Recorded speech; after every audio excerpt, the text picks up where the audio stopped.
Hello, my dear friends. Welcome to another episode of Europa Rediviva. Since I have some non-Romanian speaking audience on my channel, I would like to do an English episode every now and then. So this is my current English language dispatch for the foreign audience. I'd like to speak about the revelations regarding the Epstein case, the aftermath of the release of that trove of, 3 point something million documents out of a larger 5 million stash that the FBI still holds, and the rest was deemed too graphic, pornographic to be released, and perhaps also too dangerous for the current elites. So I'd like to discuss a bit about how we got to this point, how we reached this level. And my argument is that it was through cowardice. Of course, in every system, you have some sort of collusion, you have some sort of power structures, informal power structures, some covert ways of getting to the top. It's not exactly shocking to learn that there are certain elites that control the Western world, at least, and that do not play by the rules, that become involved in highly illegal activities, and they don't get caught. These activities may involve occult things, religious rituals, involving Satanism, involving even child sacrifice. I wouldn't say it's that shocking if you paid any attention to the developments in the past decades, and if you had a critical mind up to this point. But if you just steered clear of any narratives that were against the official propaganda, then of course I can imagine most of the people are shocked. And even more than shocked, I would say most of the, let's say, captive audiences of the Western mainstream discourse are somehow in disbelief, in the sense that they don't really want to get too much involved into learning what this was all about.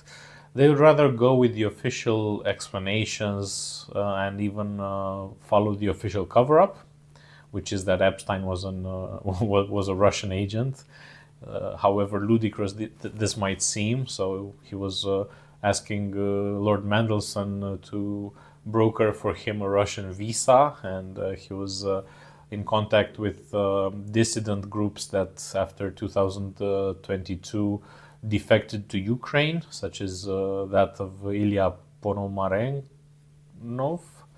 I hope I'm pronouncing his name right. But there's the official part of the Western mainstream press that wants to convince us that he was a Russian agent, because why not? So this is where I come to my initial point, that about cowardice. The problem is, we as simpletons, we as just regular folk, the hoi polloi,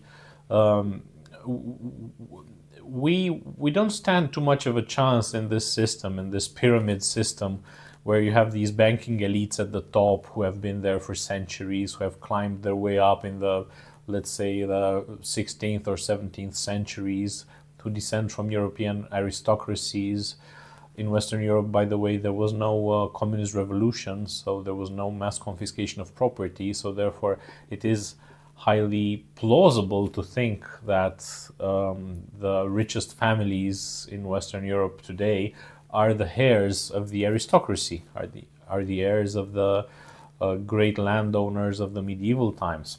It is not far-fetched to believe that, because there was no real redistribution, as it was in the case with Eastern Europe, where you had the mass seizure of assets, mass nationalization of assets after the Second World War, and an entire class was exterminated from the class point of view. So these people were turned into regular citizens, and those that stayed, of course, because those that left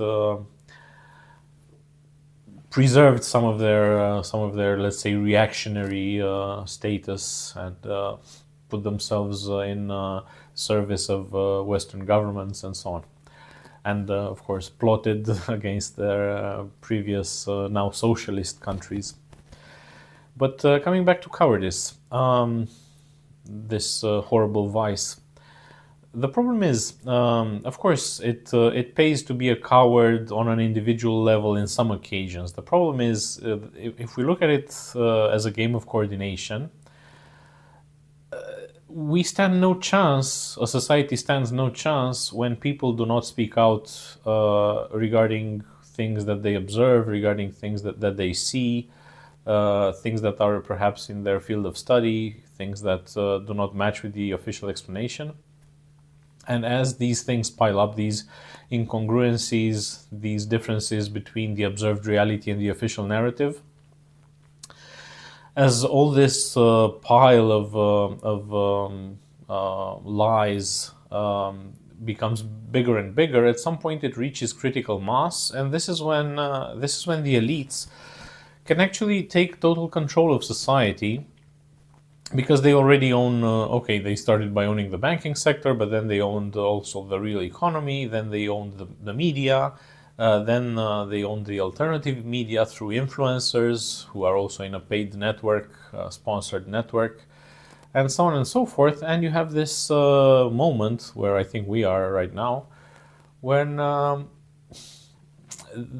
basically there are extremely few places where you can still hear something that's not controlled by these elites and which resembles the truth. And the official discourse goes so far as to publicly lie about something that's in the public domain. So you have these 3 million emails connecting Jeffrey Epstein clearly to the American and the Israeli intelligence services. And you have the mainstream press coming and saying that he was a Russian agent, because this is convenient for their current narrative. So yeah, we have reached this point through aggregate cowardice. There are some people, some crazy people like me, who, whenever they saw something that was not as it was told, they spoke out. But the majority of the Western public went along with it. And I have many examples in my mind. There were many events that were clearly not as they were told. Perhaps the biggest one in the past decades is 9/11. The whole thing with how 2 airplanes, 2 passenger jets in New York, in Manhattan, led to the collapse of 3 office buildings. There was a third one, World Trade Center 7, that was not hit by any airplane because there was no third airplane, and it just collapsed in its own footprint at free fall speeds, just like in a controlled demolition. And of course, there were many incongruencies regarding 9/11. It's way beyond the scope of this video, but even though there were some people who did observe the fact that architecturally or from a structural engineer's point of view, the whole thing was a sham, so those things could not have collapsed in their own footprint at free fall speed in absence of a controlled demolition. Jet fuel does not melt steel beams. This is also something that's quite well known. Jet fuel is very light, and its burning temperature does not get so high as to be enough to melt steel. There were many things that were pointed out by a Truth Association, a Truther Association, Architects and Engineers for 9/11 Truth. And it was my astonishment at first, now I come to understand it as part of human nature, that experts in the field, or people who were trained to become experts in this field and for whom it was very obvious that it was all a lie, would not dare touch the subject. So for example, I was studying at the Polytechnic in Eindhoven. I did some computer engineering classes, and during my enrollment there, I spread this clip by Architects and Engineers for 9/11 Truth on the group of the students, of the civil engineering students, just to ask them, okay, what's your opinion on this? What's your technical opinion on this? So they were they were students. They were not exactly experts, but still, if I as a non-student and if I as a member of the public could see that there's something wrong there in the official explanation and something that's wrong to the naked eye, you would expect that at least some sort of critical thinking would occur on behalf of the students. And I was sincerely asking for some sort of a rebuttal, some sort of a dismissal, but on technical grounds. And what I received was a dismissal on political grounds, like you're crazy, you're a conspiracy theorist, how dare you post such a thing in memory of those victims, how dare you belittle the memory of the victims of 9/11. Whereas I was not belittling anything, I was just asking for a technical explanation regarding how a steel-framed office building can fall in its own footprint just as a consequence of office furniture fire, because World Trade Center 7, it was the Salomon Brothers building, was not hit by any airplane. It did not have any structural damage. The only thing that was happening was that the building, the windows of the building had broken, and sparks from the nearby Twin Towers ignited some, I don't know, papers that were there, and slowly that developed into a office furniture fire. How could an office furniture fire lead to its collapse, lead to the collapse of the building? This was my question, and I was pointing out to the arguments issued by this truth group made up of architects and engineers. And the only reaction I would get was just dismissal on political rather than technical grounds. How dare you doubt the official narrative, And I had an even more personal experience with this also during my student years. I was studying economics in the Netherlands, as most of you probably know. I was doing this master in international economics at the University of Amsterdam. And I had many Romanian friends from the university back home, from the Academy of Economic Studies in Bucharest. And we were connected into this student society, you could call it.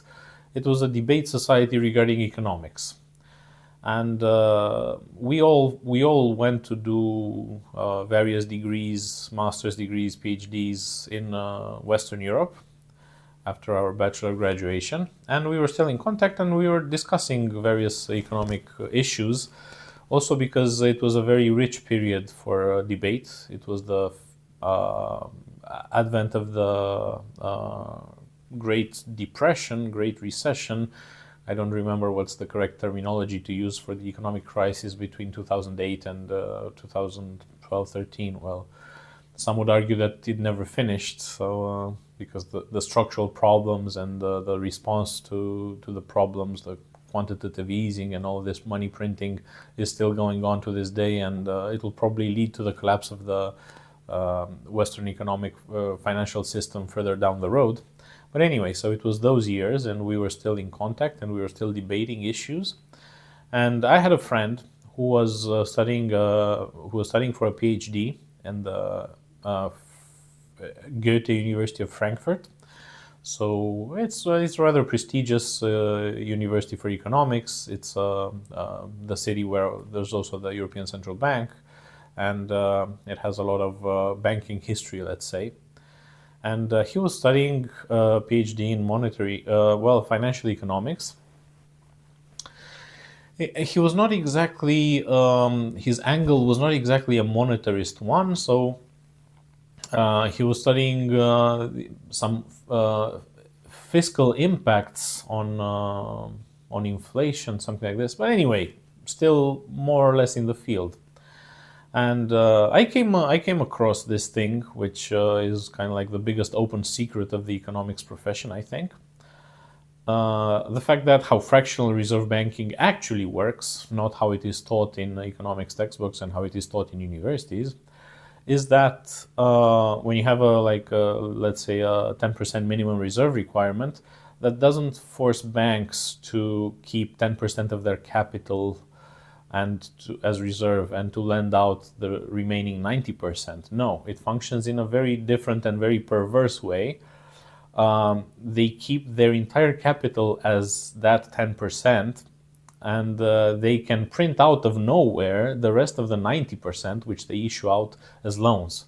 This is what makes the current monetary mass made up of electronic money and the money that's created through debt. This is the origin of the debt creation system that makes up the monetary mass in circulation. More than 90%, like 97% of the monetary mass in circulation in Western countries is made up of this debt money that's issued by the private banks through this debt creation mechanism, through credit creation, which they're allowed to do if they have a banking charter.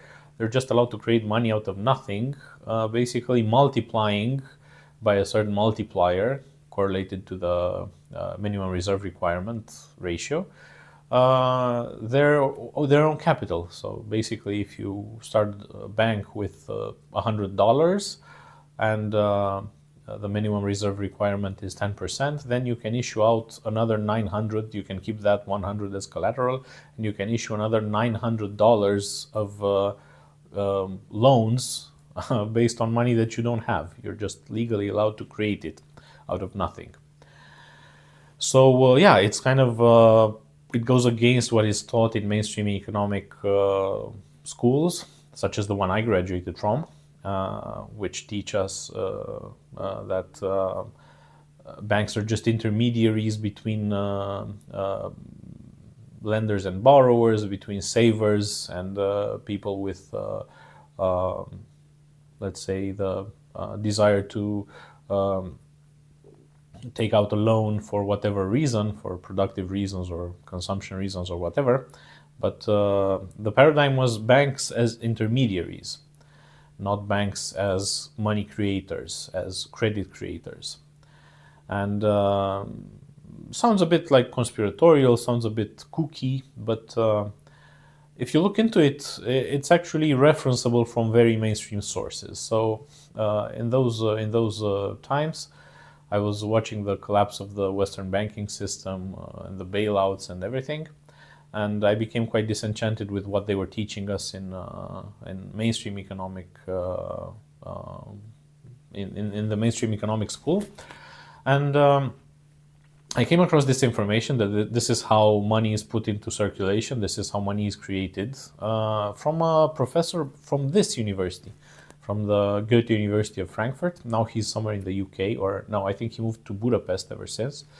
But in 2010, he was a professor at the Goethe University of Frankfurt. His name is Richard Werner. He's a German academic. And he had these lectures, very interesting lectures, where he explained exactly this, how basically the economics profession dupes its own students by giving them this very inaccurate picture of how money is created, whereas the real explanation is the one that he gave. And he was a practitioner. He was not only an academic. He had worked for the Bank of Japan, the Central Bank of Japan, in the 1990s. He also wrote a book, Princes of the Yen, regarding how the United States, through the Plaza Accords, managed to convince the, let's say, the Japanese banking elite, because he was documenting exactly these people who were connected to the United States and who were basically covertly plotting against their own country on the behest of the United States, to basically kill the competitiveness of the Japanese economy through strengthening of the currency, to make the exports uncompetitive anyway. And so he was very much a practitioner. He came from the world of real economics, not taught economics, which diverges a lot from the real thing. Even during the financial crisis, there was a big frustration among the general public when Nobel Prize laureates in economics were interviewed by the financial press about the crisis, and they said, "Hey, I'm just a theoretical economist. I know nothing about these things." which makes you think that, okay, perhaps the field is in a bit of an epistemic trouble, because it's not focusing, it's not deriving knowledge in aspects that are relevant to the society, to the real economy. But anyway, this is just an aside. So this guy, Richard Werner, ever since then he became a professor at Southampton or Essex, somewhere in the UK, and I think he was kicked out from there as well, and he's now in Budapest in a business school. Yeah, Richard Werner was a professor at this university, at the Goethe University of Frankfurt. He was saying these things as a practitioner, and my friend, who was doing a PhD there, would not touch the subject. Like, I told him, hey, funny thing, this guy, who's a professor at your university, says that money is actually created in this way, and not the way we were taught in the mainstream economics textbooks, like, I don't know, Gregory Mankiw or whatever we were using. And even though he was doing a PhD in financial economics at that very university, he just told me, I can look at whatever, but not this. I can just not look at this topic. And I found it very strange. Okay, I would expect for him at least to engage in the topic and to find counter arguments, to say that the professor is wrong on something, and I don't know, bring up some sort of evidence to the contrary. But no, he would just say, this is politically a very touchy subject. I would not get myself involved in this. And, well, he didn't get involved in it. Subsequently in his career, he went on to work for the Central Bank of Canada, for the IMF. And yeah, he went on to become a practitioner on his own. And this is kind of the adverse selection mechanism through which people who notice how things actually develop and what are their true explanations are inclined to leave the topic, to leave the field altogether, because they see that it is based on lies, and they do not want to be a part of those lies. Whereas people who just close their eyes continue and perpetuate the system. And we've reached this level where you have it's an open secret that there's this cabal of bankers, financiers running the Western world through blackmail that has to do with pedophilia, that has to do with satanic abuse, even child sacrifice. And it all connects back to the power that the banks have, the power that the lobby of a certain ethnic religious group has in the Western world. And all of these things, aspects of all of these things, could have been easily noticed in the past decades regarding all sorts of events. The financial crisis, and also the structure of the financial system, 9/11, all sorts of episodes, the pandemic, of course. But every single step down the line, the majority of the population and the majority of the people in that field, even though they were somehow obliged through the way that society works to denounce what they see, to say something, they just closed their eyes. And fast forward, we are in this situation where we're in this predicament where we're basically prisoners of this system, and the only thing we can hope for is to see it collapse, because there are no agents that can reform it. The situation in Romania is such that it's almost a consensus in the political class, whereas even though it's quite obvious in the Epstein files that this is an Israeli operative and this is an Israeli operation with having the United States Secret Services as accomplices, it is now basically a consensus in the Romanian media and in the Romanian political class that this is a Russian operation and Israel cannot be touched. You cannot say anything bad about Israel. And the nature of this conspiracy, this cabal, its ties to Zionists, its ties to the way the financial system works, the banking system works, and all of these things, they are still third rail topics. You cannot touch them because they will electrocute you. And the only chance to remediate this system, the only chance to improve this system is to see it collapse. Because any agent, any political agent that does not parrot this line of discourse will get will get himself or herself into trouble with political persecution and all of these things. Like, as you probably know, 1.5 years ago in Romania, there were the presidential elections that were annulled. Before the annulment of the elections, there was a candidate that was not allowed to run because it had opinions which went contrary to the system of alliances that Romania is in. So she was critical of NATO, and she would not be allowed to run. And subsequently, you had the annulment of the elections once Călin Georgescu won the first round, and further down the road, he got banned from running again in the run-up, and he was he started being politically persecuted. He is being investigated for all sorts of things that, well, I mean, it's quite ludicrous. He's being investigated because certain things he said were not in their content akin to something that the fascist movement of the 1930s said, but they were somehow he was somehow alluding to their style and to their worldview, even though he did not say anything specifically fascist or anything specifically in praise of the Romanian fascist movement of the 1930s. He is being prosecuted for imitating them in his style, in his approach, in his worldview, by saying that Romania needs a strong leader, by saying that democracy is flawed, that Romania needs to take back its resources and all these things. So yeah, and given that there is no more political freedom in the West to notice these things, to say these things, even if you touch upon these subjects from a very distant angle, such as the one regarding natural resources, regaining your national wealth back from the foreign corporations and all of these things, so not touching the whole cabal issue, even this gets you prosecuted.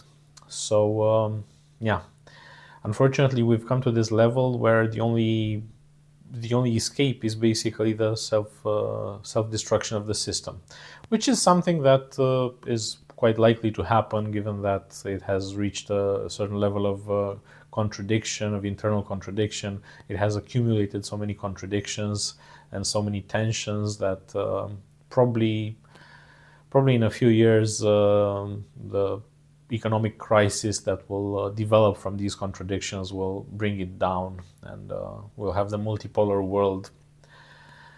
But yeah, unfortunately, this problem in the West was built on our cowardice, as I tried to show in this episode.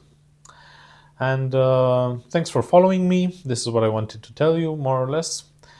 If you want to support my work, you will find a link in the description of the channel, how you can do that.